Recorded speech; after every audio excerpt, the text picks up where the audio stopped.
ਪਿਆਰੇ ਵਿਦਿਆਰਥੀਓ, ਸਤਿ ਸ਼੍ਰੀ ਅਕਾਲ। ਮੈਂ ਅਜੀਤਪਾਲ ਸਿੰਘ, ਸਾਇੰਸ ਮਾਸਟਰ, ਤੁਹਾਡਾ ਬਹੁਤ-ਬਹੁਤ ਸਵਾਗਤ ਕਰਦਾ। ਅੱਜ ਅਸੀਂ ਪੜ੍ਹਨਾ 6ਵੀਂ ਜਮਾਤ ਦਾ ਚੈਪਟਰ 2 ਭੋਜਨ ਦੇ ਤੱਤ, ਕੰਪੋਨੈਂਟਸ ਆਫ ਫੂਡ। ਇਸ ਦੇ ਵਿੱਚ ਆਪਾਂ ਕੀ ਪੜ੍ਹਾਂਗੇ? ਇਹਦੇ ਵਿੱਚ ਆਪਾਂ ਪੜ੍ਹਾਂਗੇ ਪੋਸ਼ਕ ਤੱਤਾਂ ਦੇ ਨਾਵਾਂ ਬਾਰੇ ਕਿ ਪੋਸ਼ਕ ਤੱਤ ਕਿਹੜੇ-ਕਿਹੜੇ ਹੁੰਦੇ ਆ, ਅਤੇ ਇਸ ਦੇ ਨਾਲ ਹੀ ਆਪਾਂ ਪੋਸ਼ਕ ਤੱਤਾਂ ਦੀ ਜਿਹੜੀ ਭੋਜਨ ਵਿੱਚ ਮੌਜੂਦਗੀ ਉਹਦੀ ਪਰਖ ਕਰਾਂਗੇ। ਕਾਰਬੋਹਾਈਡਰੇਟ, ਪ੍ਰੋਟੀਨ ਅਤੇ ਚਰਬੀ ਦੀ ਪਰਖ ਕਰਾਂਗੇ। ਇਹਨਾਂ ਮੁੱਖ ਪੋਸ਼ਕ ਤੱਤਾਂ ਦੇ ਜਿਹੜੇ ਕਿੱਥੋਂ ਮਿਲਦੇ ਆ, ਮੁੱਖ ਸਰੋਤਾਂ ਬਾਰੇ ਪੜ੍ਹਾਂਗੇ। ਅਤੇ ਸੰਤੁਲਿਤ ਖੁਰਾਕ ਬਾਰੇ ਅਸੀਂ ਪੜ੍ਹਾਂਗੇ ਕਿ ਸੰਤੁਲਿਤ ਖੁਰਾਕ ਕਿਹੜੀ ਹੁੰਦੀ ਹੈ, ਅਤੇ ਪੋਸ਼ਕ ਤੱਤਾਂ ਦੀ ਘਾਟ ਨਾਲ ਜਿਹੜੇ ਹੋਣ ਵਾਲੇ ਰੋਗਾਂ ਬਾਰੇ ਅਸੀਂ ਇਸ ਪਾਠ ਦੇ ਅੰਦਰ ਪੜ੍ਹਾਂਗੇ। ਸਭ ਤੋਂ ਪਹਿਲਾਂ ਅਸੀਂ ਭੋਜਨ ਪਦਾਰਥਾਂ ਦੇ ਬਾਰੇ ਪੜ੍ਹਾਂਗੇ। ਸਾਨੂੰ ਇੱਥੇ ਭੋਜਨ ਪਦਾਰਥ ਦਿਖਾਈ ਦੇ ਰਿਹਾ, ਕੁਛ ਭੋਜਨ ਦਿਖਾਈ ਦੇ ਰਹੇ ਨੇ। ਕੁਛ ਭੋਜਨ ਜੋ ਪੌਦਿਆਂ ਤੋਂ ਮਿਲਦੇ ਆ, ਕੁਛ ਭੋਜਨ ਤੋਂ ਸਾਨੂੰ ਮਿਲਦੇ ਆ ਜਾਨਵਰਾਂ ਦੇ ਵਿੱਚੋਂ। ਤੁਸੀਂ ਪਹਿਲਾਂ ਪਿਛਲੇ ਪਾਠ ਦੇ ਵਿੱਚ ਪੜ੍ਹ ਚੁੱਕੇ ਹੋ ਕਿ ਸ਼ਾਕਾਹਾਰੀ ਜੀਵ ਕਿਹੜੇ ਹੁੰਦੇ ਆ ਅਤੇ ਮਾਸਾਹਾਰੀ ਜੀਵ ਕਿਹੜੇ ਹੁੰਦੇ ਆ। ਉੱਥੋਂ ਤੁਹਾਨੂੰ ਇਹਦੇ ਬਾਰੇ ਕਾਫੀ ਕੁਛ ਪਤਾ ਲੱਗ ਗਿਆ ਹੋਣਾ। ਹੁਣ ਆਪਾਂ ਦੁਬਾਰਾ ਦੇਖਦੇ ਹਾਂ ਵੀ ਕਿਹੜੇ ਭੋਜਨ ਪਦਾਰਥ ਸਾਨੂੰ ਪੌਦਿਆਂ ਤੋਂ ਮਿਲਦੇ ਆ ਅਤੇ ਕਿਹੜੇ ਭੋਜਨ ਪਦਾਰਥ ਸਾਨੂੰ ਮਿਲਦੇ ਆ ਜਾਨਵਰਾਂ ਤੋਂ। ਸਭ ਤੋਂ ਪਹਿਲਾਂ ਪੌਦਿਆਂ ਤੋਂ ਪ੍ਰਾਪਤ ਭੋਜਨ ਪਦਾਰਥ। ਪੌਦਿਆਂ ਤੋਂ ਸਾਨੂੰ ਕੀ ਮਿਲਦੇ ਆ? ਇਹ ਜਿਹੜੇ ਭੋਜਨ ਪਦਾਰਥ ਦਿਖਦੇ ਆ ਇਹ ਸਾਨੂੰ ਪੌਦਿਆਂ ਤੋਂ ਮਿਲਦੇ ਆ। ਇਹ ਚੌਲ ਨੇ, ਚੌਲ ਜਿਹੜਾ ਇੱਕ ਪੌਦੇ ਤੋਂ ਪ੍ਰਾਪਤ ਕੀਤੇ ਜਾਂਦੇ ਆ। ਅਤੇ ਰੋਟੀ ਕਣਕ ਦੀ, ਸਾਨੂੰ ਇਹ ਕਣਕ ਦੇ ਜਿਹੜੇ ਇੱਕ ਪੌਦੇ ਤੋਂ ਮਿਲਦੀ ਹੈ। ਉੱਥੋਂ ਫਿਰ ਆਟਾ ਬਣਾ ਕੇ ਅਸੀਂ ਕੀ ਬਣਾਉਂਦੇ ਹਾਂ? ਰੋਟੀ ਬਣਾਉਂਦੇ ਹਾਂ।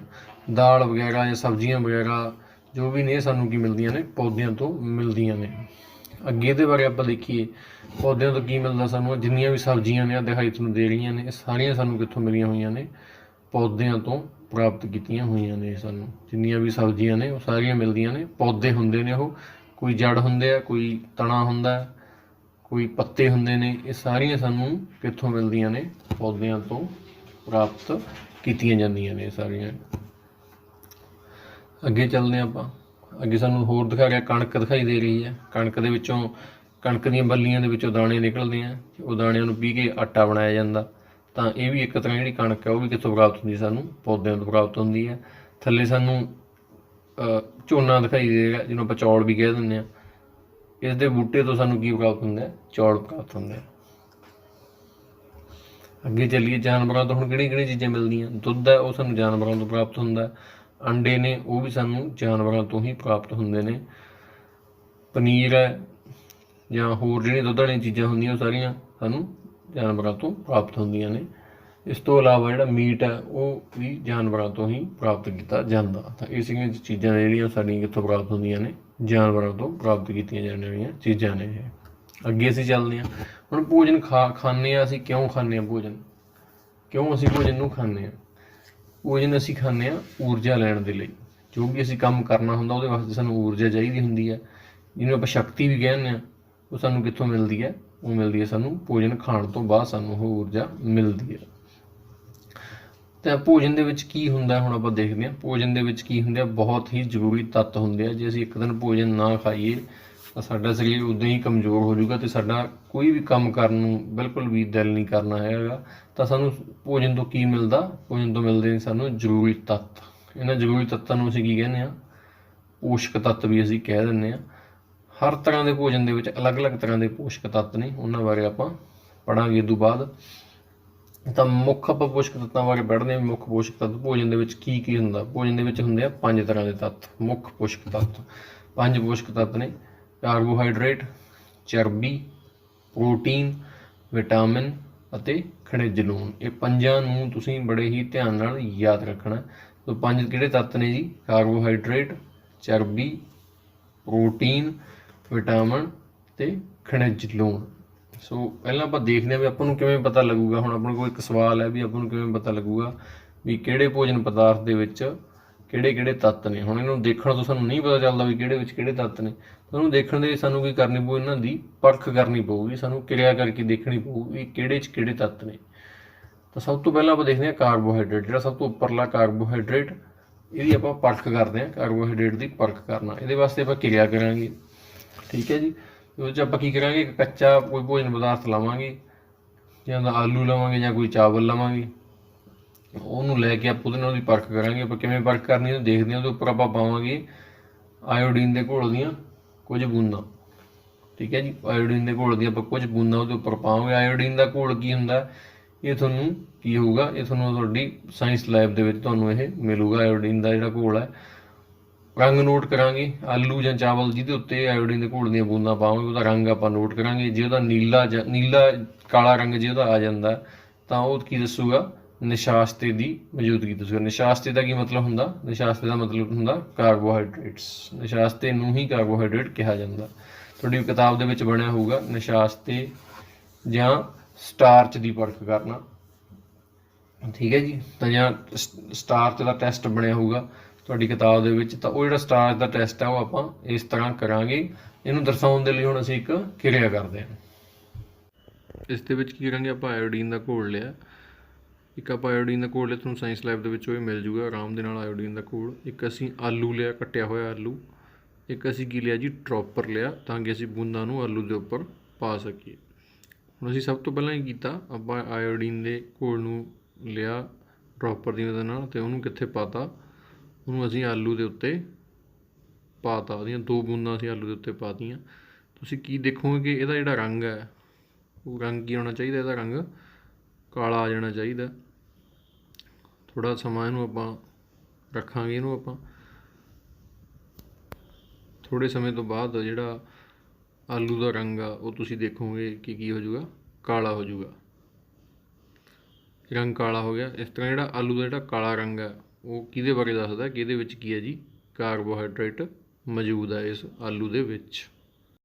ਹੁਣ ਤੁਸੀਂ ਦੇਖ ਲਿਆ ਕਿ ਜਿਹੜਾ ਕਾਰਬੋਹਾਈਡਰੇਟ ਦੀ ਪਰਖ ਆਪਾਂ ਕਿਵੇਂ ਕੀਤੀ ਹੈ।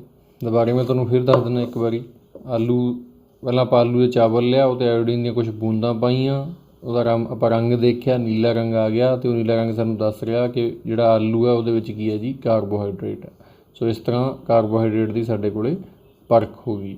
ਇੱਕ ਚੀਜ਼ ਪਤਾ ਲੱਗ ਗਈ ਕਿ ਹੁਣ ਆਪਾਂ ਜੇ ਪੋਸ਼ਕ ਤੱਤਾਂ ਦੀ ਨਿਗਾਹ ਮਾਰੀਏ ਤਾਂ ਸਿਰਫ ਇਸ ਆਲੂ ਦੇ ਵਿੱਚ ਕੀ ਹੈ, ਇਹਦੇ ਵਿੱਚ ਜ਼ਿਆਦਾ ਮਾਤਰਾ ਦੇ ਵਿੱਚ ਕੀ ਹੈ ਜੀ, ਕਾਰਬੋਹਾਈਡਰੇਟ ਹੈ। ਅਤੇ ਹੁਣ ਬਾਕੀ ਚੀਜ਼ਾਂ ਦੀ ਅਸੀਂ ਪਰਖ ਕਿਵੇਂ ਕਰਾਂਗੇ, ਹੁਣ ਆਪਾਂ ਅੱਗੇ ਚੱਲਦੇ ਹਾਂ ਕਿ ਬਾਕੀ ਚੀਜ਼ਾਂ ਦੀ ਪਰਖ ਅਸੀਂ ਕਿਵੇਂ ਕਰਾਂਗੇ। ਹੁਣ ਦੇਖਦੇ ਹਾਂ ਆਪਾਂ ਪ੍ਰੋਟੀਨ ਦੀ ਕਿਵੇਂ ਪਰਖ ਕੀਤੀ ਜਾਵੇ, ਠੀਕ ਹੈ ਜੀ। ਪ੍ਰੋਟੀਨ ਦੀ ਆਪਾਂ ਪਰਖ ਦੇਖਣੀ ਹੈ, ਅਤੇ ਇਹਦੀ ਪਰਖ ਕਰਨ ਲਈ ਆਪਾਂ ਕਈ ਭੋਜਨ ਪਦਾਰਥ ਲਵਾਂਗੇ। ਜਿਵੇਂ ਪਹਿਲਾਂ ਆਪਾਂ ਆਲੂ ਲਿਆ, ਇੱਥੇ ਕੋਈ ਹੋਰ ਚੀਜ਼ ਲੈ ਲਾਂਗੇ, ਅਤੇ ਉਹਨੂੰ ਪਰਖ ਨਲੀ ਦੇ ਵਿੱਚ ਪਾ ਕੇ ਉਹ 'ਚ ਪਾਣੀ ਪਾ ਦਾਂਗੇ। ਪਾਣੀ ਦੀਆਂ 10 ਬੂੰਦਾਂ ਉਹ 'ਚ ਪਾ ਦਾਂਗੇ। ਉਹਦੇ ਵਿੱਚ 2 ਬੂੰਦਾਂ ਅਸੀਂ ਕਾਪਰ ਸਲਫੇਟ ਦੀਆਂ ਪਾਵਾਂਗੇ, ਅਤੇ 10 ਬੂੰਦਾਂ ਅਸੀਂ ਪਾਵਾਂਗੇ ਕਾਸਟਿਕ ਸੋਡੇ ਦੀਆਂ।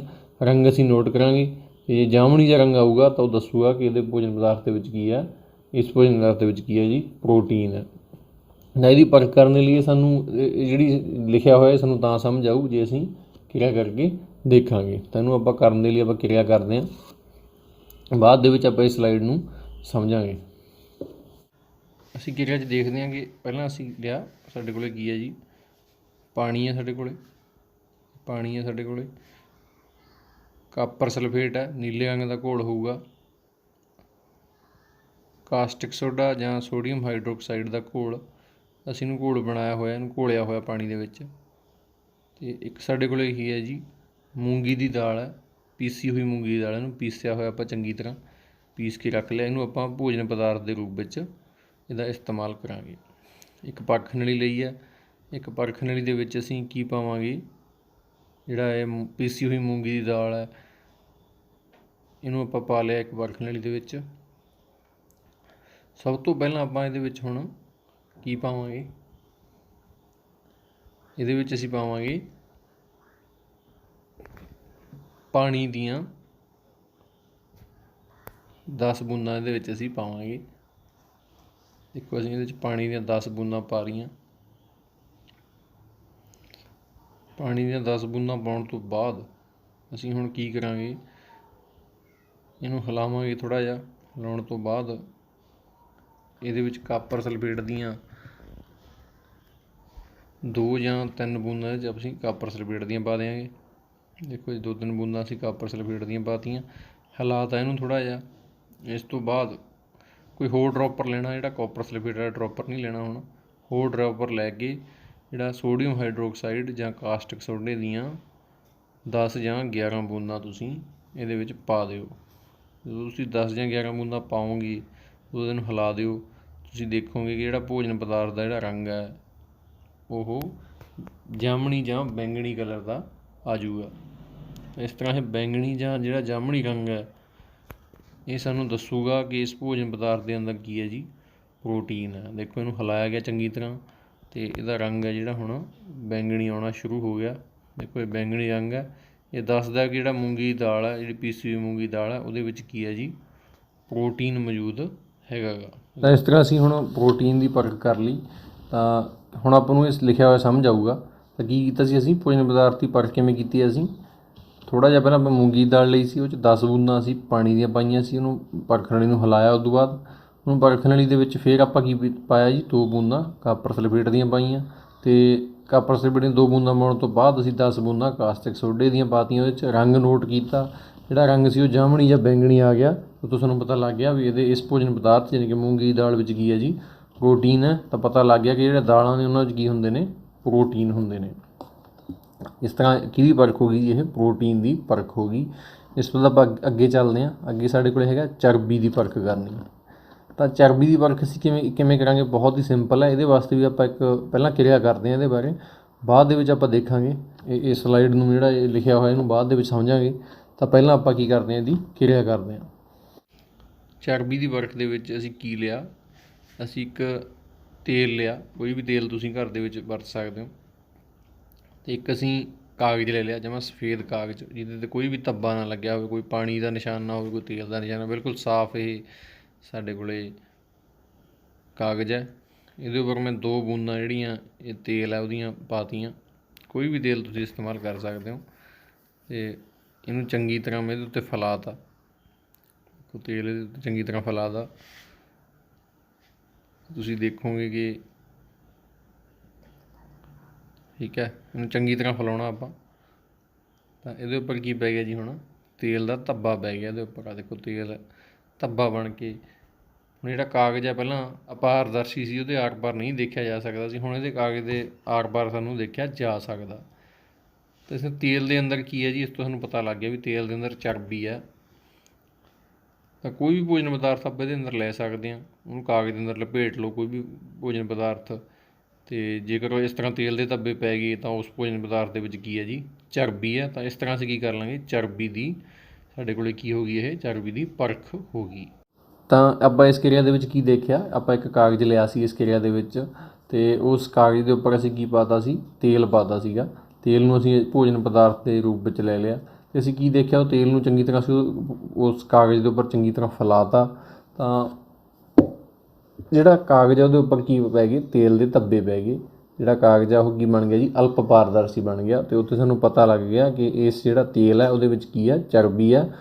ਤਾਂ ਇਸ ਤਰ੍ਹਾਂ ਸਾਨੂੰ ਚਰਬੀ ਦੀ ਅਸੀਂ ਪਰਖ ਕਰ ਲਈ। ਤੁਸੀਂ ਇੱਕ ਚੀਜ਼ ਦੇਖੋਗੇ, ਜਿੰਨੇ ਵੀ ਤੇਲ ਨੇ ਉਹਨਾਂ ਸਾਰਿਆਂ ਦੇ ਅੰਦਰ ਚਰਬੀ ਹੋਊਗੀ। ਚਰਬੀ ਨੂੰ ਅਸੀਂ ਫੈਟ ਵੀ ਬੋਲ ਦਿੰਦੇ ਹਾਂ। ਜਿੰਨੇ ਵੀ ਤੇਲ ਨੇ ਉਹਨਾਂ ਅੰਦਰ ਕੀ ਹੋਊਗੀ, ਚਰਬੀ ਹੋਊਗੀ। ਤਾਂ ਇਸ ਤਰ੍ਹਾਂ ਆਪਾਂ 3 ਚੀਜ਼ਾਂ ਦੀ ਪਰਖ ਕਰ ਲਈ, ਕਾਰਬੋਹਾਈਡਰੇਟ ਦੀ, ਪ੍ਰੋਟੀਨ ਦੀ ਅਤੇ ਚਰਬੀ ਦੀ।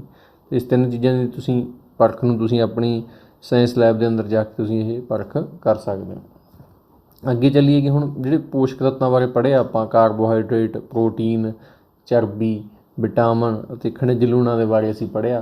ਹੁਣ ਅਸੀਂ ਦੇਖਾਂਗੇ ਇਹਨਾਂ ਦੇ ਸਾਡੇ ਸਰੀਰ ਦੇ ਅੰਦਰ ਕੰਮ ਕੀ ਨੇ, ਇਹਨਾਂ ਦਾ ਮੁੱਖ ਸਰੋਤ ਕੀ ਹੈ, ਕਿੱਥੋਂ ਮਿਲਦੇ ਨੇ ਇਹ, ਇਹਨਾਂ ਨੂੰ ਅਸੀਂ ਮੁੱਖ ਸਰੋਤ ਬੋਲਦੇ ਹਾਂ। ਇਸ ਤੋਂ ਬਾਅਦ ਅਸੀਂ ਪੜ੍ਹਦੇ ਹਾਂ ਕਾਰਬੋਹਾਈਡਰੇਟ ਅਤੇ ਚਰਬੀ ਦੇ ਕਾਰਜ। ਹੁਣੇ ਅਸੀਂ ਕਾਰਬੋਹਾਈਡਰੇਟ ਅਤੇ ਚਰਬੀ ਦੇ ਜਿਹੜੀ ਪਰਖ ਕਰਨੀ ਆਪਾਂ ਸਿੱਖੀ ਹੈ। ਅਤੇ ਹੁਣ ਆਪਾਂ ਦੇਖਦੇ ਹਾਂ ਵੀ ਇਹਨਾਂ ਦੇ ਕੰਮ ਕੀ ਨੇ। ਕਾਰਬੋਹਾਈਡਰੇਟ ਅਤੇ ਜਿਹੜੇ ਚਰਬੀ ਨੇ, ਇਹ ਸਾਡੇ ਜਦੋਂ ਅਸੀਂ ਇਹਨੂੰ ਖਾ ਲੈਂਦੇ ਹਾਂ ਤਾਂ ਇਹ ਸਾਡੇ ਸਰੀਰ ਨੂੰ ਬਹੁਤ ਜ਼ਿਆਦਾ ਊਰਜਾ ਪ੍ਰਦਾਨ ਕਰਦੇ ਆ। ਇਸ ਕਰਕੇ ਜਿਹੜੀ ਇਹ ਊਰਜਾ ਜਿਹੜੀ ਹੈ ਉਹ ਸਾਨੂੰ ਬਹੁਤ ਜ਼ਿਆਦਾ ਸਰੀਰ ਦੇ ਜਿਹੜੇ ਅੱਜ ਕੱਲ੍ਹ ਦੇ ਰੋਜ਼ ਦੇ ਕੰਮ ਕਰਨ ਦੇ ਵਿੱਚ ਮਦਦ ਕਰਦੀ ਹੈ। ਇਸ ਕਰਕੇ ਜਿੰਨੇ ਵੀ ਭੋਜਨ ਪਦਾਰਥ ਨੇ ਜਿਹਦੇ ਵਿੱਚ ਕੀ ਹੁੰਦਾ, ਕਾਰਬੋਹਾਈਡਰੇਟ ਜਾਂ ਚਰਬੀ ਹੁੰਦੀ ਹੈ, ਉਹਨੂੰ ਕੀ ਕਿਹਾ ਜਾਂਦਾ, ਊਰਜਾ ਪ੍ਰਦਾਨ ਕਰਨ ਵਾਲੇ ਭੋਜਨ ਕਿਹਾ ਜਾਂਦਾ। ਹੁਣ ਆਪਾਂ ਦੇਖਦੇ ਹਾਂ ਵੀ ਆਪਾਂ ਨੂੰ ਕਿੱਥੋਂ ਮਿਲਦੇ ਆ, ਕਿਹੜੇ ਜਿਹੜੇ ਭੋਜਨ ਪਦਾਰਥ ਨੇ ਊਰਜਾ ਪ੍ਰਦਾਨ ਕਰਨ ਵਾਲੇ ਭੋਜਨ ਨੇ, ਉਹਦੇ ਆਪਾਂ ਹੁਣੀ ਸਰੋਤ ਦੇਖਦੇ ਹਾਂ ਵੀ ਕਿੱਥੋਂ ਮਿਲਦੀ ਆ। ਤਾਂ ਸਭ ਤੋਂ ਪਹਿਲਾਂ ਕਾਰਬੋਹਾਈਡਰੇਟ ਸਾਨੂੰ ਕਿਹੜੇ ਭੋਜਨ ਪਦਾਰਥਾਂ ਦੇ ਵਿੱਚ ਕਾਰਬੋਹਾਈਡਰੇਟ ਸਾਨੂੰ ਮਿਲਦੀ ਹੈ, ਕਿੱਥੇ ਪਾਈ ਜਾਂਦੀ ਆ। ਆਪਾਂ ਇਸ ਜਿਹੜੀ ਤਸਵੀਰ ਆ ਉਹ 'ਚ ਤੁਸੀਂ ਦੇਖ ਰਹੇ ਹੋ, ਤੁਹਾਡੀ ਕਿਤਾਬ ਦੇ ਅੰਦਰ ਬਣੀ ਹੋਈ ਹੈ, ਚਿੱਤਰ 2.3 ਕਾਰਬੋਹਾਈਡਰੇਟ ਦੇ ਕੁਝ ਸਰੋਤ। ਉੱਥੋਂ ਤੁਸੀਂ ਇਹਨੂੰ ਪੜ੍ਹ ਸਕਦੇ ਹੋ, ਉੱਥੋਂ ਤੁਸੀਂ ਇਹਨੂੰ ਯਾਦ ਕਰ ਸਕਦੇ ਹੋ। ਮੱਕੀ ਦੇ ਅੰਦਰੋਂ ਅੰਬ, ਤਰਬੂਜ, ਗੰਨਾ, ਸ਼ਕਰਕੰਦੀ, ਕਣਕ, ਚਾਵਲ, ਬਾਜਰਾ, ਆਲੂ, ਇਹ ਜਿਹੜੇ ਹੈਗੇ ਆ ਸਰੋਤ, ਇਹ ਕਾਹਦੇ ਨੇ ਜੀ, ਕਾਰਬੋਹਾਈਡਰੇਟ ਦੇ ਸਰੋਤ ਨੇ। ਤੁਸੀਂ ਇਹਨੂੰ ਯਾਦ ਕਰ ਸਕਦੇ ਹੋ ਸਾਰਿਆਂ ਨੂੰ, ਮੇਨ ਸਰੋਤ ਨੇ। ਮੁੱਖ ਰੂਪ ਵਿੱਚ ਜ਼ਿਆਦਾ ਕਾਰਬੋਹਾਈਡਰੇਟ ਇਹਨਾਂ ਦੇ ਵਿੱਚ ਪਾਈ ਜਾਂਦੀ ਹੈ। ਚਰਬੀ ਦੇ ਕਿਹੜੇ ਸਰੋਤ ਨੇ? ਜਿੰਨੇ ਵੀ ਤੇਲ ਆਪਾਂ ਹੁਣ ਨਹੀਂ ਪਰਖ ਕਰਕੇ ਹਟੇ, ਜਿੰਨੇ ਵੀ ਤੇਲ ਹੋਣਗੇ ਉਹ ਤੇਲਾਂ ਦੇ ਅੰਦਰ ਕੀ ਹੋਊ? ਚਰਬੀ ਹੋਊਗੀ। ਮੂੰਗਫਲੀ ਦਾ ਤੇਲ ਲੈ ਲਓ, ਸਰੋਂ ਦਾ ਤੇਲ, ਗਿਰੀ ਦਾ ਤੇਲ ਲੈ ਲਓ ਤੁਸੀਂ, ਸੋਇਆਬੀਨ ਦਾ ਤੇਲ, ਤਿਲ ਲੈ ਲਓ ਜਾਂ ਮੂੰਗਫਲੀ ਲੈ ਲਓ, ਕੁਛ ਸਾਰੇ ਇਹਨਾਂ ਦੇ ਅੰਦਰ ਚਰਬੀ ਦੇ ਸਰੋਤ ਨੇ। ਅਤੇ ਇਸ ਤੋਂ ਇਲਾਵਾ ਮਾਸਾਹਾਰੀ ਜੰਤੂਆਂ ਤੋਂ ਵੀ ਕੁਛ ਮਿਲਦੀ ਹੈ। ਇਹ ਪੌਦਾ ਸਰੋਤ ਸੀਗੇ, ਇਹ ਹੈਗੇ ਜੰਤੂ ਸਰੋਤ। ਦੋ ਤਰ੍ਹਾਂ ਦੇ ਸਰੋਤ ਹੁੰਦੇ ਆ, ਇਹ ਪੌਦਾ ਸਰੋਤ ਪੜ੍ਹਿਆ। ਹੁਣ ਜੰਤੂ ਸਰੋਤ ਕਿਹੜੇ ਹੋਣਗੇ? ਮੱਛੀ ਦੇ ਵਿੱਚੋਂ ਤੇਲ ਨਿਕਲਦਾ, ਉਹ ਵੀ ਇੱਕ ਚਰਬੀ ਦਾ ਸਰੋਤ ਹੈ। ਮਾਸ ਹੈ, ਉਹਦੇ ਵਿੱਚੋਂ ਵੀ ਸਾਨੂੰ ਬਹੁਤ ਜ਼ਿਆਦਾ ਚਰਬੀ ਮਿਲਦੀ ਹੈ। ਘਿਓ ਦੇ ਵਿੱਚ ਵੀ ਚਰਬੀ ਹੁੰਦੀ ਹੈ, ਦੁੱਧ ਦੇ ਵਿੱਚ ਵੀ ਚਰਬੀ ਹੁੰਦੀ ਹੈ। ਕਰੀਮ, ਆਂਡੇ ਜਾਂ ਮੱਖਣ, ਇਹ ਸਾਰੇ ਹੈਗੇ ਆ ਜੰਤੂ ਸਰੋਤ ਨੇ। ਕਾਹਦੇ ਸਰੋਤ ਨੇ ਜੀ? ਇਹ ਚਰਬੀ ਦੇ ਸਰੋਤ। ਠੀਕ ਹੈ ਜੀ। ਤਾਂ ਇਹ ਦੋ ਤਰ੍ਹਾਂ ਦੇ ਚਰਬੀ ਦੇ ਸਰੋਤ ਹੋ ਗਏ, ਇੱਕ ਪੌਦਾ ਸਰੋਤ ਉੱਪਰ ਵਾਲੇ ਅਤੇ ਇੱਕ ਹੋ ਗਏ ਜੰਤੂ ਸਰੋਤ ਨੀਚੇ ਵਾਲੇ। ਅੱਗੇ ਚੱਲਦੇ ਹਾਂ। ਅੱਗੇ ਆਪਾਂ ਪ੍ਰੋਟੀਨ ਦੀ ਵੀ ਪਰਖ ਕਰਕੇ ਹਟੇ ਹਾਂ। ਹੁਣ ਆਪਾਂ ਪ੍ਰੋਟੀਨ ਦੇ ਕੀ ਕੰਮ ਹੈ ਉਹ ਦੇਖਦੇ ਹਾਂ। ਪ੍ਰੋਟੀਨ ਕੀ ਕਰਦਾ ਹੈ? ਸਾਡੇ ਸਰੀਰ ਦੇ ਵਾਧੇ ਅਤੇ ਮੁਰੰਮਤ ਲਈ ਬਹੁਤ ਜ਼ਰੂਰੀ ਹੈ। ਵਾਧੇ ਦਾ ਮਤਲਬ ਸਾਡੇ ਸਰੀਰ ਦਾ ਵਧਣਾ ਫੁੱਲਣਾ, ਅਤੇ ਮੁਰੰਮਤ ਦਾ ਮਤਲਬ ਜਦੋਂ ਅਸੀਂ ਰੋਜ਼ ਕੰਮ ਕਰਦੇ ਹਾਂ, ਭੱਜਦੇ ਨੱਠਦੇ ਹਾਂ, ਤੁਰਦੇ ਫਿਰਦੇ ਹਾਂ, ਤਾਂ ਸਾਡਾ ਸਰੀਰ ਹੈ ਜਿਹੜਾ ਉਹ 'ਚ ਪੁਰਾਣੇ ਸੈੱਲ ਜਾਂ ਮਾਸਪੇਸ਼ੀਆਂ ਕੀ ਹੋ ਜਾਂਦੀਆਂ? ਟੁੱਟ ਜਾਂਦੀਆਂ ਨੇ, ਅਤੇ ਉਹ ਦੁਬਾਰਾ ਉਹਨਾਂ ਦੀ ਮੁਰੰਮਤ ਦੁਬਾਰਾ ਬਣਾਉਣ ਦੇ ਲਈ ਜਿਹੜਾ ਮਦਦ ਕਰਦਾ ਉਹ ਕੀ ਹੈ ਜੀ? ਉਹ ਕੌਣ ਮਦਦ ਕਰਦਾ? ਪ੍ਰੋਟੀਨ ਮਦਦ ਕਰਦਾ। ਇਹ ਪ੍ਰੋਟੀਨ ਦੇ ਕੰਮ ਨੇ ਸਰੀਰ ਦਾ ਵਾਧਾ ਅਤੇ ਸਰੀਰ ਦੀ ਮੁਰੰਮਤ ਕਰਨਾ, ਇਹ ਪ੍ਰੋਟੀਨ ਦੇ ਕੰਮ ਨੇ। ਹੁਣ ਪ੍ਰੋਟੀਨ ਕਿੱਥੋਂ ਮਿਲਦੀ ਹੈ ਉਹ ਦੇਖਦੇ ਹਾਂ ਆਪਾਂ। ਪ੍ਰੋਟੀਨ ਦੇ ਇਹ ਵੀ ਦੋ ਸਰੋਤ ਨੇ। ਇੱਕ ਪੌਦਿਆਂ ਤੋਂ ਕਿੱਥੋਂ ਮਿਲਦੀ ਹੈ? ਇਹ ਪੌਦਾ ਸਰੋਤ ਜਾਂ ਬਨਸਪਤੀ ਸਰੋਤ ਕਹਿ ਦਿੰਦੇ ਆ, ਜਾਂ ਜੀਵ ਸਰੋਤ ਇਹਦੇ ਕਿਹੜੇ ਆ? ਸਭ ਤੋਂ ਪਹਿਲਾਂ ਪੌਦਾ ਸਰੋਤ ਜਿਹੜੇ ਹੈਗੇ ਨੇ ਉਹ ਕਿਹੜੇ ਨੇ? ਲਗਭਗ ਸਾਰੀਆਂ ਦਾਲਾਂ ਦੇ ਵਿੱਚੋਂ ਹੀ ਮਿਲਦੀ ਹੈ। ਮੂੰਗੀ ਦੀ ਦਾਲ ਲਾ ਲਓ, ਜਿਹਦੀ ਆਪਾਂ ਪਰਖ ਕਰਕੇ ਹਟੇ ਹਾਂ, ਰਾਜਮਾਂਹ ਦਾਲ, ਮਾਂਹ ਲਾ ਲਓ, ਛੋਲੇ ਲਾ ਲਓ, ਜਾਂ ਸੋਇਆਬੀਨ, ਮਟਰ, ਇਹਨਾਂ ਸਾਰਿਆਂ ਦੇ ਵਿੱਚ ਕੀ ਪਾਇਆ ਜਾਂਦਾ? ਇਹਨਾਂ ਸਾਰਿਆਂ ਦੇ ਵਿੱਚ ਕੀ ਪਾਇਆ ਜਾਂਦਾ? ਪ੍ਰੋਟੀਨ ਪਾਇਆ ਜਾਂਦਾ। ਅਗਰ ਆਪਾਂ ਜੀਵ ਸਰੋਤ ਦੀ ਗੱਲ ਕਰੀਏ, ਮਤਲਬ ਜਾਨਵਰਾਂ ਤੋਂ ਕਿੱਥੋਂ ਸਾਨੂੰ ਪ੍ਰੋਟੀਨ ਮਿਲਦਾ, ਤਾਂ ਮਿਲਦਾ ਅੰਡਿਆਂ ਦੇ ਵਿੱਚੋਂ, ਦੁੱਧ ਦੇ ਵਿੱਚੋਂ ਪ੍ਰੋਟੀਨ ਮਿਲਦਾ, ਪਨੀਰ ਦੇ ਵਿੱਚ ਬਹੁਤ ਜ਼ਿਆਦਾ ਮਾਤਰਾ 'ਚ ਪ੍ਰੋਟੀਨ ਹੁੰਦਾ, ਮੱਛੀ ਦੇ ਵਿੱਚ ਪ੍ਰੋਟੀਨ ਹੁੰਦਾ, ਅਤੇ ਮੀਟ ਦੇ ਵਿੱਚੋਂ ਵੀ ਸਾਨੂੰ ਪ੍ਰੋਟੀਨ ਮਿਲ ਜਾਂਦਾ। ਇਹ ਹੈਗੇ ਆ ਜੀ ਜੀਵ ਸਰੋਤ, ਅਤੇ ਉੱਪਰ ਵਾਲੇ ਹੈਗੇ ਆ ਪੌਦਾ ਸਰੋਤ। ਕਾਹਦੇ ਸਰੋਤ ਨੇ ਜੀ? ਇਹ ਪ੍ਰੋਟੀਨ ਦੇ ਸਰੋਤ ਨੇ। ਤਾਂ ਯਾਦ ਰੱਖਣੇ ਆ। ਤੁਹਾਡੀ ਕਿਤਾਬ ਦੇ ਅੰਦਰ ਜਿਹੜਾ ਚਿੱਤਰ ਬਣਿਆ ਉਹੀ ਚਿੱਤਰ ਇੱਥੇ ਲਿਆ ਗਿਆ, ਤੁਸੀਂ ਉੱਥੋਂ ਜਾ ਕੇ ਇਹਨੂੰ ਯਾਦ ਕਰ ਸਕਦੇ ਹੋ। ਉਸ ਤੋਂ ਬਾਅਦ ਹੈਗਾ ਵਿਟਾਮਿਨ। ਹੁਣ ਵਿਟਾਮਿਨ ਦਾ ਕੰਮ ਕੀ ਹੁੰਦਾ? ਵਿਟਾਮਿਨ ਸਾਡੀਆਂ ਅੱਖਾਂ, ਹੱਡੀਆਂ, ਮਸੂੜੇ, ਦੰਦਾਂ ਦੇ ਵਿੱਚ ਮਸੂੜੇ ਹੁੰਦੇ ਆ, ਉਹਨਾਂ ਦੇ ਲਈ ਬਹੁਤ ਹੀ ਜ਼ਰੂਰੀ ਨੇ, ਅਤੇ ਸਾਡੇ ਸਰੀਰ ਦੀ ਰੋਗਾਂ ਤੋਂ ਰੱਖਿਆ ਕਰਦਾ। ਜਿੰਨੀਆਂ ਵੀ ਬਿਮਾਰੀਆਂ ਨੇ ਉਹਨਾਂ ਤੋਂ ਬਚਾਉਣ ਦਾ ਕੰਮ ਕਿਹਨਾਂ ਦਾ ਹੁੰਦਾ? ਉਹ ਵਿਟਾਮਿਨਾਂ ਦਾ ਹੁੰਦਾ। ਇਹ ਸਾਨੂੰ ਸ਼ਕਤੀ ਦਿੰਦੇ ਆ ਸਾਡੇ ਸਰੀਰ ਨੂੰ, ਤਾਂ ਕਿ ਸਾਡਾ ਸਰੀਰ ਹੈ ਜਿਹੜਾ ਬਿਮਾਰੀਆਂ ਤੋਂ ਬਚਿਆ ਹੋਵੇ। ਤਾਂ ਇਹਦੇ ਮੁੱਖ ਸਰੋਤ ਕਿਹੜੇ ਆ ਜੀ? ਸਭ ਤੋਂ ਕਈ ਤਰ੍ਹਾਂ ਦੇ ਵਿਟਾਮਿਨ ਹੁੰਦੇ ਆ। ਵਿਟਾਮਿਨ 6 ਤਰ੍ਹਾਂ ਦੇ ਹੁੰਦੇ ਆ, ਅਤੇ ਸਭ ਤੋਂ ਪਹਿਲਾਂ ਜਿਹੜਾ ਵਿਟਾਮਿਨ ਆ ਸਾਡੇ ਕੋਲ ਵਿਟਾਮਿਨ ਏ ਆ। ਤਾਂ ਵਿਟਾਮਿਨ ਏ ਸਾਨੂੰ ਕਿੱਥੋਂ ਮਿਲਦਾ? ਘਿਓ ਤੋਂ ਮਿਲਦਾ, ਮੱਛੀ ਦੇ ਤੇਲ ਤੋਂ ਮਿਲਦਾ, ਪਪੀਤੇ ਤੋਂ ਮਿਲਦਾ, ਗਾਜਰਾਂ ਤੋਂ ਮਿਲਦਾ। ਤਾਂ ਇਹ ਸਾਡੇ ਸਰੋਤ ਨੇ ਵਿਟਾਮਿਨ ਏ ਦੇ। ਜੇ ਅਸੀਂ ਵਿਟਾਮਿਨ ਬੀ ਦੀ ਗੱਲ ਕਰੀਏ, ਉਹ ਸਾਨੂੰ ਕਿੱਥੋਂ ਮਿਲਦਾ? ਮੀਟ ਤੋਂ ਮਿਲਦਾ, ਜਿਗਰ ਲਿਖਿਆ ਹੋਇਆ, ਜਾਂ ਸਾਨੂੰ ਦਾਲਾਂ ਤੋਂ ਇਹ ਮਿਲਦਾ, ਜਾਂ ਅਨਾਜਾਂ ਤੋਂ ਇਹ ਮਿਲਦਾ। ਦਾਲਾਂ ਜਾਂ ਅਨਾਜਾਂ ਤੋਂ ਇਹ ਪ੍ਰੋਟੀਨ ਜਿਹੜਾ ਵਿਟਾਮਿਨ ਹੈ ਬੀ ਮਿਲਦਾ ਸਾਨੂੰ। ਉਸ ਤੋਂ ਬਾਅਦ ਵਿਟਾਮਿਨ ਸੀ, ਜਿੰਨੇ ਵੀ ਖੱਟੇ ਜਿਹੜੇ ਫਲ ਨੇ ਜਾਂ ਸਬਜ਼ੀਆਂ ਨੇ ਉਹਨਾਂ ਤੋਂ ਹੀ ਸਾਨੂੰ ਮਿਲਦਾ। ਸੰਤਰੇ ਦੇ ਵਿੱਚ ਸੰਤਰਾ ਲਾ ਲਓ, ਟਮਾਟਰ ਲਾ ਲਓ, ਅਮਰੂਦ, ਮਿਰਚਾਂ ਜਾਂ ਨਿੰਬੂ, ਆਂਵਲਾ, ਇਹ ਸਾਰੇ ਹੈਗੇ ਵਿਟਾਮਿਨ ਸੀ ਦੇ, ਅਤੇ ਇਹਨਾਂ ਨੂੰ ਸਿਟਰਿਕ ਫਰੂਟ ਵੀ ਕਿਹਾ ਜਾਂਦਾ।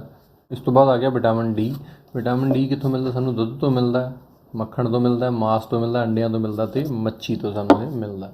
ਇਸ ਤੋਂ ਇਲਾਵਾ ਵਿਟਾਮਿਨ ਡੀ ਕਿੱਥੋਂ ਮਿਲਦਾ ਸਾਨੂੰ? ਇੱਕ ਉਹਦਾ ਹੋਰ ਜਿਹੜਾ ਸਰੋਤ ਹੈ ਉਹ ਹੈਗਾ ਕਿ ਜਿਹੜਾ ਵਿਟਾਮਿਨ ਡੀ ਆ ਉਹ ਸਾਨੂੰ ਮਿਲਦਾ ਸੂਰਜ ਦੀ ਰੌਸ਼ਨੀ ਤੋਂ। ਠੀਕ ਹੈ। ਅਤੇ ਸੂਰਜ ਦੀ ਜਿਹੜੀ ਰੌਸ਼ਨੀ ਹੈ ਉਹ ਸਾਡੇ ਸਰੀਰ 'ਤੇ ਪੈਂਦੀ ਹੈ, ਤਾਂ ਸਾਡੇ ਸਰੀਰ ਦੇ ਅੰਦਰ ਕੀ ਚਲਿਆ ਜਾਂਦਾ? ਵਿਟਾਮਿਨ ਡੀ ਆਪਣੇ ਆਪ ਚਲਿਆ ਜਾਂਦਾ। ਤਾਂ ਇਹ ਸੂਰਜ ਦੀ ਰੌਸ਼ਨੀ ਵਾਲਾ ਯਾਦ ਰੱਖਣਾ ਤੁਸੀਂ। ਅੱਗੇ ਅਸੀਂ ਦੇਖਦੇ ਹਾਂ ਕਿ ਖਣਿਜ ਲੂਣਾਂ ਦੇ ਸਾਡੇ ਸਰੀਰ ਦੇ ਅੰਦਰ ਕੀ ਕਾਰਜ ਨੇ। ਠੀਕ ਹੈ ਜੀ। ਖਣਿਜ ਲੂਣਾਂ ਦੀ ਬਹੁਤ ਜ਼ਿਆਦਾ ਜ਼ਰੂਰਤ ਹੁੰਦੀ ਹੈ। ਵਧੀਆ ਸਿਹਤ ਅਤੇ ਉਹਦੇ ਸਰੀਰ ਦੇ ਵਿਕਾਸ ਦੇ ਲਈ ਸਾਨੂੰ ਖਣਿਜ ਲੂਣ ਚਾਹੀਦੇ ਹੁੰਦੇ ਆ। ਤਾਂ ਕਿੱਥੋਂ ਇਹ ਸਾਨੂੰ ਮਿਲਦੇ ਨੇ ਖਣਿਜ ਲੂਣ ਦੇਖਦੇ ਹਾਂ।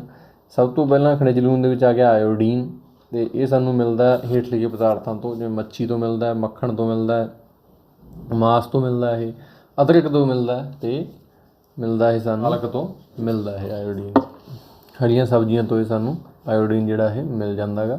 ਉਸ ਤੋਂ ਬਾਅਦ ਆ ਗਿਆ ਫਾਸਫੋਰਸ। ਇਹ ਵੀ ਖਣਿਜ ਲੂਣ ਆ, ਇਹ ਸਾਨੂੰ ਮਿਲਦਾ ਦੁੱਧ ਤੋਂ, ਕੇਲੇ ਤੋਂ ਫਾਸਫੋਰਸ ਮਿਲਦਾ ਸਾਨੂੰ, ਅਤੇ ਚਾਵਲ ਤੋਂ ਮਿਲਦਾ, ਅਤੇ ਅਨਾਜਾਂ ਤੋਂ ਇਹ ਜਿਵੇਂ ਕਣਕ ਜਾਂ ਚਾਵਲ ਇਹੋ ਜਿਹੇ ਅਨਾਜਾਂ ਤੋਂ ਵੀ ਸਾਨੂੰ ਇਹ ਫਾਸਫੋਰਸ ਮਿਲ ਜਾਂਦਾ। ਉਸ ਤੋਂ ਬਾਅਦ ਆ ਗਿਆ ਆਇਰਨ, ਲੋਹਾ। ਇਹਦੇ ਸਰੋਤ ਕੀ ਨੇ? ਇਹਦਾ ਮੁੱਖ ਸਰੋਤ ਹੈ ਪਾਲਕ ਜਾਂ ਹਰੀ ਸਬਜ਼ੀ, ਸੇਬ, ਮੀਟ ਜਾਂ ਹੋਰ ਹਰੇ ਜਿਹੜੇ ਫਲ ਆ ਉੱਥੋਂ ਸਾਨੂੰ ਲੋਹਾ ਮਿਲ ਜਾਂਦਾ। ਅੱਗੇ ਚੱਲਦੇ ਹਾਂ ਕੈਲਸ਼ੀਅਮ। ਕੈਲਸ਼ੀਅਮ ਸਾਡੀਆਂ ਹੱਡੀਆਂ ਮਜ਼ਬੂਤ ਕਰਦਾ। ਇਹ ਸਾਨੂੰ ਕਿੱਥੋਂ ਮਿਲਦਾ? ਦੁੱਧ ਤੋਂ ਮਿਲਦਾ, ਤੇ ਹੋਰ ਕਿੱਥੋਂ ਮਿਲਦਾ ਹੈ ਸਾਨੂੰ? ਅੰਡਿਆਂ ਤੋਂ ਵੀ ਸਾਨੂੰ ਇਹ ਕੈਲਸ਼ੀਅਮ ਪ੍ਰਾਪਤ ਹੁੰਦਾ। ਅੱਗੇ ਚੱਲੀਏ, ਮੋਟਾ ਆਹਾਰ। ਜਿਹੜਾ ਮੋਟਾ ਆਹਾਰ ਹੁੰਦਾ ਇਹ ਕੀ ਚੀਜ਼ ਹੁੰਦੀ ਹੈ? ਮੋਟਾ ਆਹਾਰ ਕੋਈ ਵੀ ਪੋਸ਼ਕ ਤੱਤ ਨਹੀਂ ਪ੍ਰਦਾਨ ਕਰਦਾ, ਪਰ ਇਹ ਸਾਡੇ ਭੋਜਨ ਦਾ ਬਹੁਤ ਹੀ ਜ਼ਿਆਦਾ ਜ਼ਰੂਰੀ ਹਿੱਸਾ। ਇਹਦਾ ਕੰਮ ਕੀ ਹੁੰਦਾ? ਜਿੰਨਾ ਵੀ ਵਾਧੂ ਅਣਪਚਿਆ ਭੋਜਨ ਹੋਵੇ ਸਾਡੇ ਸਰੀਰ ਦੇ ਅੰਦਰ, ਉਹਨੂੰ ਬਾਹਰ ਕੱਢਣਾ ਇਹਦਾ ਮੇਨ ਕੰਮ ਹੈ। ਤਾਂ ਇਹਨੂੰ ਅਸੀਂ ਮੋਟਾ ਆਹਾਰ ਹੈ। ਮੋਟਾ ਆਹਾਰ ਮਿਲਦਾ ਕਿੱਥੋਂ ਹੈ? ਤਾਂ ਮੋਟਾ ਆਹਾਰ ਕੀ ਹੈ ਜੀ? ਇਹ ਤੋਂ ਪੋਸ਼ਕ ਤੱਤ ਨਹੀਂ ਮਿਲਦੇ, ਪਰ ਸਾਡੇ ਸਰੀਰ ਦੇ ਵਿੱਚੋਂ ਅਣਪਚੇ ਭੋਜਨ ਪਦਾਰਥਾਂ ਨੂੰ ਬਾਹਰ ਕੱਢਣ ਵਿੱਚ ਸਾਡੇ ਸਰੀਰ ਦੀ ਇਹ ਮਦਦ ਕਰਦਾ। ਇਹਨੂੰ ਆਪਾਂ ਮੋਟਾ ਆਹਾਰ ਕਿੱਥੋਂ ਮਿਲਦਾ? ਮੋਟੇ ਆਹਾਰ ਜਿਹੜੇ ਹੁੰਦੇ ਆ, ਜਾਂ ਤਾਂ ਪਾਣੀ ਕਹਿ ਲਓ ਅਤੇ ਅਨਾਜ, ਇਹ ਹੁੰਦਾ ਸਾਡਾ ਮੋਟਾ ਆਹਾਰ। ਇਸ ਤੋਂ ਬਾਅਦ ਤੁਹਾਡੇ ਬੁੱਕ ਦੇ ਵਿੱਚ ਇੱਕ ਟੌਪਿਕ ਹੈ 2.4 ਸੰਤੁਲਿਤ ਭੋਜਨ। ਉਹਦੇ ਬਾਰੇ ਜਿਹਨੂੰ ਆਪਾਂ ਬੋਲਦੇ ਹਾਂ ਬੈਲੈਂਸ ਡਾਈਟ, ਉਹਦੇ ਬਾਰੇ ਆਪਾਂ ਪੜ੍ਹਦੇ ਹਾਂ। ਹੁਣ ਸੰਤੁਲਿਤ ਭੋਜਨ ਦਾ ਕੀ ਹੁੰਦਾ? ਅਤੇ ਨਾਮ ਤੋਂ ਹੀ ਪਤਾ ਚੱਲਦਾ। ਸੰਤੁਲਿਤ ਦਾ ਮਤਲਬ ਜਿਹੜਾ ਪੂਰੀ ਤਰ੍ਹਾਂ ਨਾਲ ਬੈਲੈਂਸ ਹੋਵੇ, ਜਿਹਦੇ 'ਚ ਨਾ ਕੋਈ ਚੀਜ਼ ਵੱਧ ਹੋਵੇ ਅਤੇ ਨਾ ਕੋਈ ਚੀਜ਼ ਘੱਟ ਹੋਵੇ। ਤਾਂ ਸਾਡਾ ਭੋਜਨ ਵੀ ਇਹੋ ਜਿਹਾ ਹੋਣਾ ਚਾਹੀਦਾ ਵੀ ਜਿਹਦੇ 'ਚ ਪੋਸ਼ਕ ਤੱਤ ਨਾ ਬਹੁਤ ਜ਼ਿਆਦਾ ਹੋਣ ਅਤੇ ਨਾ ਕੀ ਹੋਣ, ਪੋਸ਼ਕ ਤੱਤ ਬਹੁਤ ਜ਼ਿਆਦਾ ਘੱਟ ਹੋਣ। ਤਾਂ ਉਹ 'ਚ ਮੋਟਾ ਆਹਾਰ ਵੀ ਹੋਵੇ ਅਤੇ ਪਾਣੀ ਵੀ ਹੋਵੇ। ਤਾਂ ਇਸ ਤਰ੍ਹਾਂ ਦਾ ਜਿਹੜਾ ਤੁਹਾਡੀ ਕਿਤਾਬ ਦੇ ਅੰਦਰੋਂ ਹੀ ਲਿਆ ਗਿਆ। ਤਾਂ ਇਸ ਤਰ੍ਹਾਂ ਦਾ ਜਿਹੜਾ ਭੋਜਨ ਹੈ ਉਹ ਕੀ ਹੁੰਦਾ ਜੀ? ਸੰਤੁਲਿਤ ਭੋਜਨ ਅਖਵਾਉਂਦਾ ਗਾ, ਜਿਹੜਾ ਸਾਰਿਆਂ ਪਾਸਿਆਂ ਤੋਂ ਪੂਰਾ ਹੋਵੇ, ਨਾ ਕੋਈ ਚੀਜ਼ ਵੱਧ ਹੋਵੇ ਨਾ ਕੋਈ ਚੀਜ਼ ਘੱਟ ਹੋਵੇ। ਉਹਨੂੰ ਅਸੀਂ ਕਹਿੰਦੇ ਹਾਂ ਸੰਤੁਲਿਤ ਭੋਜਨ। ਅੱਗੇ ਚੱਲਦੇ ਹਾਂ ਜੀ। ਅਸੀਂ ਇੱਕ ਸੰਤੁਲਿਤ ਭੋਜਨ ਦੀ ਇੱਕ ਪਲੇਟ ਦਿਖਾਈ ਗਈ ਹੈ। ਤਾਂ ਕੀ ਹੋਣਾ ਚਾਹੀਦਾ ਉਹਦੇ ਅੰਦਰ? ਫਰੂਟ, ਫਲ ਅਤੇ ਸਬਜ਼ੀਆਂ ਪੂਰੀਆਂ ਹੋਣੀਆਂ ਚਾਹੀਦੀਆਂ, ਅਨਾਜ ਹੋਣੇ ਚਾਹੀਦੇ ਆ ਉਸ ਪਲੇਟ ਦੇ ਅੰਦਰ, ਪਾਣੀ ਹੋਣਾ ਚਾਹੀਦਾ, ਡੇਅਰੀ ਪ੍ਰੋਡਕਟ ਹੋਣੇ ਚਾਹੀਦੇ ਆ, ਠੀਕ ਹੈ ਜੀ। ਅਤੇ ਜਿਹੜੇ ਮਾਸਾਹਾਰੀ ਨੇ ਉਹਨਾਂ ਵਾਸਤੇ ਜਿਹੜਾ ਅੰਡੇ, ਮੱਛੀਆਂ ਵਗੈਰਾ ਜਾਂ ਮਾਸ ਵਗੈਰਾ ਹੋਣਾ ਚਾਹੀਦਾ। ਤਾਂ ਇਸ ਤਰ੍ਹਾਂ ਇਹਨੂੰ ਆਪਾਂ ਬੋਲਾਂਗੇ ਇੱਕ ਬੈਲੈਂਸ ਭੋਜਨ ਆ, ਜਿਹਦੇ 'ਚ ਸਾਰੇ ਤੱਤ ਪੂਰੀ ਮਾਤਰਾ ਦੇ ਵਿੱਚ ਹੋਣ, ਉਹਨੂੰ ਅਸੀਂ ਬੋਲਦੇ ਹਾਂ ਸੰਤੁਲਿਤ ਭੋਜਨ। ਇਸ ਤੋਂ ਬਾਅਦ ਆ ਗਿਆ ਸਾਡੇ ਕੋਲ ਤਰੁੱਟੀ ਰੋਗ। ਵੀ ਜੇ ਅਸੀਂ ਹੁਣ ਪੋਸ਼ਕ ਤੱਤਾਂ ਨੂੰ ਨਾ ਲਈਏ, ਸਾਡੇ ਭੋਜਨ ਦੇ ਵਿੱਚ ਪੋਸ਼ਕ ਤੱਤ ਨਾ ਹੋਣ, ਤਾਂ ਜਿਹੜੇ ਰੋਗ ਹੋ ਜਾਂਦੇ ਆ ਉਹਨਾਂ ਨੂੰ ਅਸੀਂ ਬੋਲਦੇ ਹਾਂ ਤਰੁੱਟੀ ਰੋਗ। ਮੰਨ ਲਓ ਅਸੀਂ ਇਹੋ ਜਿਹਾ ਭੋਜਨ ਖਾਈ ਜਾਂਦੇ ਹਾਂ ਵੀ ਉਹ 'ਚ ਭੋਜਨ ਤੱਤ ਹੈ ਹੀ ਨਹੀਂ ਗੇ, ਕੋਈ ਇੱਕ ਤਰ੍ਹਾਂ ਦੀ ਚੀਜ਼ ਹੀ ਖਾਈ ਜਾਂਦੇ ਹਾਂ ਅਤੇ ਉਹਦੇ 'ਚ ਜ਼ਰੂਰੀ ਪੋਸ਼ਕ ਤੱਤ ਹੈ ਨਹੀਂ, ਤਾਂ ਹੁਣ ਸਾਡੇ ਸਰੀਰ ਦੇ ਅੰਦਰ ਕੀ ਹੋ ਜੂਗੀ ਜੀ? ਪੋਸ਼ਕ ਤੱਤਾਂ ਦੀ ਘਾਟ ਹੋ ਜੂਗੀ ਅਤੇ ਉਹਦੀ ਵਜ੍ਹਾ ਨਾਲ ਸਾਨੂੰ ਰੋਗ ਲੱਗ ਜਾਣਗੇ। ਜਿਹੜੇ ਰੋਗ ਲੱਗ ਜਾਂਦੇ ਨੇ ਪੋਸ਼ਕ ਤੱਤਾਂ ਦੀ ਘਾਟ ਨਾਲ, ਉਹਨਾਂ ਨੂੰ ਕੀ ਬੋਲਿਆ ਜਾਂਦਾ? ਤਰੁੱਟੀ ਰੋਗ ਉਹਨਾਂ ਨੂੰ ਬੋਲਿਆ ਜਾਂਦਾ। ਤਾਂ ਉਹ ਰੋਗ ਜੋ ਪੋਸ਼ਕ ਤੱਤਾਂ ਦੀ ਲੰਬੇ ਸਮੇਂ ਤੱਕ ਕਮੀ ਕਾਰਨ ਹੁੰਦੇ ਨੇ, ਉਹਨਾਂ ਨੂੰ ਕੀ ਬੋਲਿਆ ਜਾਂਦਾ? ਤਰੁੱਟੀ ਰੋਗ ਬੋਲਿਆ ਜਾਂਦਾ। ਹੁਣ ਦੇਖਦੇ ਹਾਂ ਕਿ ਵੱਖ-ਵੱਖ ਤਰ੍ਹਾਂ ਦੇ ਤਰੁੱਟੀ ਰੋਗ ਕਿਹੜੇ-ਕਿਹੜੇ ਹੁੰਦੇ ਆ। ਇੱਕ ਟੇਬਲ ਬਣਿਆ ਹੋਇਆ ਜੀ ਤੁਹਾਡੀ ਕਿਤਾਬ ਦੇ ਅੰਦਰ। ਇਸ ਟੇਬਲ ਦੇ ਅੰਦਰ ਦੱਸਿਆ ਹੋਇਆ ਕਿ ਇਹ ਵਿਟਾਮਿਨ ਅਤੇ ਖਣਿਜ ਲੂਣਾਂ ਦੀ ਘਾਟ ਕਰਕੇ ਹੋਣ ਵਾਲੇ ਤਰੁੱਟੀ ਰੋਗ ਕਿਹੜੇ-ਕਿਹੜੇ, ਉਹਦੇ ਬਾਰੇ ਦੱਸਿਆ ਗਿਆ। ਜੇ ਵਿਟਾਮਿਨ ਏ ਦੀ ਘਾਟ ਹੋ ਜੇ ਤਾਂ ਕਿਹੜਾ ਰੋਗ ਹੋਊਗਾ, ਉਹ ਇਧਰਲੇ ਪਾਸੇ ਲਿਖਿਆ ਹੋਇਆ। ਉਹਦੇ ਲੱਛਣ ਨੇ ਉਹ ਇੱਥੇ ਲਿਖੇ ਹੋਏ ਆ। ਵਿਟਾਮਿਨ B1 ਦੀ ਘਾਟ ਹੋ ਜੇ ਤਾਂ ਕਿਹੜਾ ਰੋਗ ਹੋਊਗਾ, ਲੱਛਣ ਕਿਹੜੇ ਗਏ, ਸਾਰਾ ਇਹ ਤੁਹਾਡੇ ਅੰਦਰ ਟੇਬਲ ਬਣਿਆ ਹੋਇਆ। ਆਪਾਂ ਇਕੱਲੇ ਨੂੰ ਦੇਖਦੇ ਹਾਂ। ਸਭ ਤੋਂ ਪਹਿਲਾਂ ਆਪਾਂ ਲੈਂਦੇ ਹਾਂ ਵਿਟਾਮਿਨ ਏ ਦਾ। ਹੁਣ ਜੇਕਰ ਵਿਟਾਮਿਨ ਏ ਦੀ ਘਾਟ ਹੋ ਜੇ ਤਾਂ ਉਹਨੂੰ ਕਿਹੜਾ ਰੋਗ ਹੋ ਸਕਦਾ? ਉਹਨੂੰ ਰੋਗ ਹੋ ਸਕਦਾ ਅੰਧਰਾਤਾ। ਅਤੇ ਉਹਦੇ ਲੱਛਣ ਕੀ ਨੇ? ਇਹਦੇ ਲੱਛਣ ਇਹ ਨੇ ਕਿ ਉਹ ਬੰਦੇ ਨੂੰ ਹਨੇਰੇ 'ਚ ਘੱਟ ਦਿਖੂਗਾ, ਉਹਦੀ ਨਜ਼ਰ ਕਮਜ਼ੋਰ ਹੋ ਜਾਊਗਾ ਅਤੇ ਕਈ ਵਾਰੀ ਪੂਰੀ ਤਰ੍ਹਾਂ ਉਹਨੂੰ ਦਿਖਣਾ ਵੀ ਬੰਦ ਹੋ ਜਾਊਗਾ। ਇੱਕ ਫੋਟੋ ਦਿਖਾਈ ਗਈ ਆ, 2 ਤਸਵੀਰਾਂ ਨੇ। ਇੱਕ ਆਮ ਆਦਮੀ ਆ, ਨੋਰਮਲ ਜਿਹੜੀ ਸਧਾਰਨ ਉਹਦੀ ਦਿਖਾਈ ਗਈ ਆ ਵੀ ਉਹਨੂੰ ਨਜ਼ਰ ਇਸ ਤਰ੍ਹਾਂ, ਅਤੇ ਦੂਜੇ ਪਾਸੇ ਇੱਕ ਜਿਹੜਾ ਅੰਧਰਾਤੇ ਵਾਲਾ, ਜਿਹਨੂੰ ਆਪਾਂ ਨਾਈਟ ਬਲਾਈਂਡਨੈਸ ਕਹਿੰਦੇ ਹਾਂ ਇੰਗਲਿਸ਼ ਦੇ ਵਿੱਚ, ਉਹਦਾ ਰੋਗੀ ਆ ਅਤੇ ਉਹਨੂੰ ਉਸ ਹਨੇਰੇ ਦੇ ਵਿੱਚ ਧੁੰਦਲਾ ਜਾਂ ਘੱਟ ਦਿਖਾਈ ਦੇ ਰਿਹਾ। ਤਾਂ ਇਸ ਤਰ੍ਹਾਂ ਇਹ ਸਮੱਸਿਆ ਆ ਸਕਦੀ ਹੈ, ਜਿਹੜਾ ਕੀ ਕਰੂਗਾ? ਵਿਟਾਮਿਨ ਏ ਦੀ ਜਿਹਦੇ ਭੋਜਨ ਦੇ ਅੰਦਰ ਘਾਟ ਹੋਊਗੀ।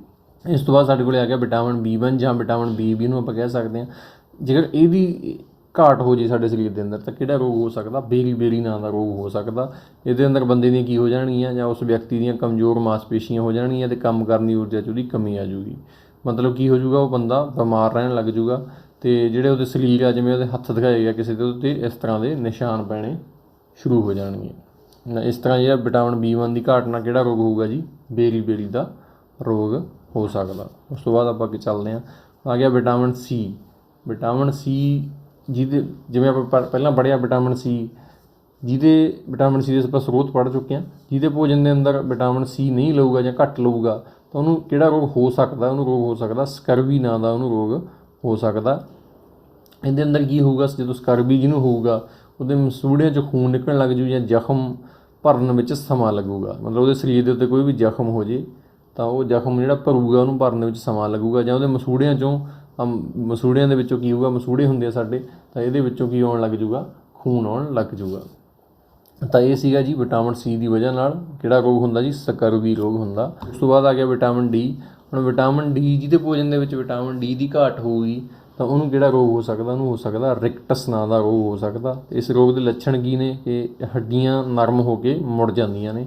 ਇੱਕ ਤਸਵੀਰ ਦਿਖਾਈ ਗਈ ਹੈ, ਇੱਕ ਬੱਚਾ ਦਿਖਾਈ ਦੇ ਰਿਹਾ ਸਾਨੂੰ, ਇਹਦੀਆਂ ਹੱਡੀਆਂ ਮੁੜੀਆਂ ਹੋਈਆਂ ਨੇ, ਅਤੇ ਇਹਨੂੰ ਕਿਹੜਾ ਰੋਗ ਹੋ ਗਿਆ ਜੀ, ਰਿਕਟਸ ਰੋਗ ਹੋ ਗਿਆ। ਕਿਉਂ ਹੋ ਗਿਆ? ਕਿਉਂਕਿ ਇਹਦੇ ਭੋਜਨ ਦੇ ਵਿੱਚ ਕਿਹਦੀ ਘਾਟ ਹੈ, ਵਿਟਾਮਿਨ ਡੀ ਦੀ ਘਾਟ ਹੈ। ਤਾਂ ਵਿਟਾਮਿਨ ਡੀ ਦੀ ਘਾਟ ਨਾਲ ਕਿਹੜਾ ਰੋਗ ਹੋਊਗਾ ਜੀ, ਰਿਕਟਸ ਰੋਗ ਹੋ ਸਕਦਾ। ਅੱਗੇ ਚੱਲਦੇ ਹਾਂ, ਅੱਗੇ ਖਣਿਜ ਦੀ ਗੱਲ ਕਰਦੇ ਹਾਂ। ਜੇ ਕਿਸੇ ਦੇ ਸਰੀਰ ਦੇ ਅੰਦਰ ਆਇਓਡੀਨ ਨਾਮਕ ਖਣਿਜ ਲੂਣ ਦੀ ਘਾਟ ਹੋ ਜੇ ਤਾਂ ਉਹਨੂੰ ਕਿਹੜਾ ਰੋਗ ਹੋਊਗਾ ਜੀ, ਉਹਨੂੰ ਗਿੱਲੜ ਰੋਗ ਹੋ ਸਕਦਾ। ਅਤੇ ਗਿੱਲੜ ਰੋਗ ਦਾ ਲੱਛਣ ਕੀ ਹੈ ਜੀ, ਆਇਓਡੀਨ ਦੀ ਘਾਟ ਨਾਲ ਕੀ ਹੋਊਗਾ ਜੀ, ਗਿੱਲੜ ਰੋਗ ਹੋ ਸਕਦਾ। ਅਤੇ ਗਿੱਲੜ ਰੋਗ ਦੇ ਵਿੱਚ ਕੀ ਹੁੰਦਾ, ਕਿਸੇ ਵੀ ਵਿਅਕਤੀ ਦੀ ਜਿਹੜੀ ਗਰਦਨ ਆ ਉਹ ਫੁੱਲੀ ਦਿਖਾਈ ਦੇਊਗੀ। ਤਾਂ ਇਸ ਤਰ੍ਹਾਂ ਇਹ ਰੋਗ ਕਿਹਦੀ ਵਜ੍ਹਾ ਨਾਲ ਹੁੰਦਾ, ਆਇਓਡੀਨ ਦੀ ਘਾਟ ਦੀ ਵਜ੍ਹਾ ਨਾਲ ਹੁੰਦਾ। ਇਹਨੂੰ ਆਪਾਂ ਗਿੱਲੜ ਰੋਗ ਬੋਲਦੇ ਹਾਂ। ਅੱਗੇ ਚੱਲਦੇ ਹਾਂ, ਜੇ ਲੋਹਾ, ਇਹਨੂੰ ਆਇਰਨ ਆਪਾਂ ਬੋਲਿਆ ਸੀ, ਜੇ ਉਹਦੀ ਘਾਟ ਹੋ ਜੇ ਤਾਂ ਵਿਅਕਤੀ ਨੂੰ ਕਿਹੜਾ ਰੋਗ ਹੋਊਗਾ ਜੀ, ਅਨੀਮੀਆ ਰੋਗ ਹੋ ਸਕਦਾ। ਅਨੀਮੀਆ ਦੇ ਲੱਛਣ ਕੀ ਹੁੰਦੇ, ਕਮਜ਼ੋਰੀ। ਹੁਣ ਕਮਜ਼ੋਰੀ ਕਿਸ ਤਰ੍ਹਾਂ ਹੋਊ ਉਹਨੂੰ, ਜਾਂ ਤਾਂ ਉਹ ਸਾਰਾ ਦਿਨ ਬੈੱਡ 'ਤੇ ਪਿਆ ਰਹੂਗਾ, ਬਹੁਤ ਜ਼ਿਆਦਾ ਥੱਕੂਗਾ ਥੋੜ੍ਹਾ ਕੰਮ ਕਰਨ ਤੋਂ ਬਾਅਦ, ਜਾਂ ਉਹਨੂੰ ਸਾਹ ਲੈਣ ਦੇ ਵਿੱਚ ਤਕਲੀਫ ਹੋਊਗੀ, ਜਾਂ ਉਹਦੀਆਂ ਅੱਖਾਂ ਦੇ ਵਿੱਚ ਕੀ ਆ ਜਾਊਗਾ ਜੀ, ਪੀਲਾਪਣ ਆ ਜਾਊਗਾ, ਅਤੇ ਜਾਂ ਉਹਨੂੰ ਕੀ ਹੋਊਗਾ ਜੀ, ਹੱਥ ਪੈਰ ਉਹਦੇ ਕੀ ਹੋ ਜਾਣਗੇ, ਠੰਡੇ ਪੈਣੇ ਸ਼ੁਰੂ ਹੋ ਜਾਣਗੇ। ਇਹ ਸਾਰੇ ਲੱਛਣ ਨੇ ਜੀ ਅਨੀਮੀਆ ਦੇ। ਜਾਂ ਤਾਂ ਬੰਦਾ ਥੱਕੂਗਾ ਬਹੁਤ ਜ਼ਿਆਦਾ, ਜਾਂ ਉਹਨੂੰ ਸਾਹ ਲੈਣ 'ਚ ਤਕਲੀਫ ਆਵੇ, ਜਾਂ ਉਹਦੀਆਂ ਅੱਖਾਂ ਪੀਲੀਆਂ ਹੋ ਜਾਣ, ਅਤੇ ਜਾਂ ਉਹਦੇ ਹੱਥ ਪੈਰ ਠੰਡੇ ਪੈ ਜਾਣ। ਇਹ ਜੇ ਕਿਸੇ ਬੰਦੇ ਦੇ ਇਸ ਤਰ੍ਹਾਂ ਹੁੰਦਾ ਗਾ ਤਾਂ ਉਹਨੂੰ ਕੀ ਹੋਊਗਾ ਜੀ, ਕਿਹੜਾ ਰੋਗ ਹੈ ਉਹਨੂੰ, ਅਨੀਮੀਆ। ਅਤੇ ਕਿਹਦੀ ਵਜ੍ਹਾ ਨਾਲ ਹੁੰਦਾ, ਇਹ ਲੋਹੇ ਦੀ ਘਾਟ ਦੀ ਵਜ੍ਹਾ ਨਾਲ ਹੁੰਦਾ। ਤਾਂ ਇਹ ਸੀ ਸਾਡੀ ਸਾਰਣੀ ਜਿਹੜੀ ਦੱਸਦੀ ਸੀ ਵਿਟਾਮਿਨ ਅਤੇ ਖਣਿਜ ਲੂਣਾਂ ਦੀ ਘਾਟ ਨਾਲ ਕਿਹੜੇ ਰੋਗ ਹੋ ਸਕਦੇ ਆ। ਇਹਨਾਂ ਬਾਰੇ ਤੁਸੀਂ ਧਿਆਨ ਨਾਲ ਪੜ੍ਹਨਾ, ਕਿਉਂਕਿ ਇਕੱਲੇ ਜਿਹੜੇ ਆ ਇਹ ਬਹੁਤ ਜ਼ਿਆਦਾ ਇੰਪੋਰਟੈਂਟ ਨੇ।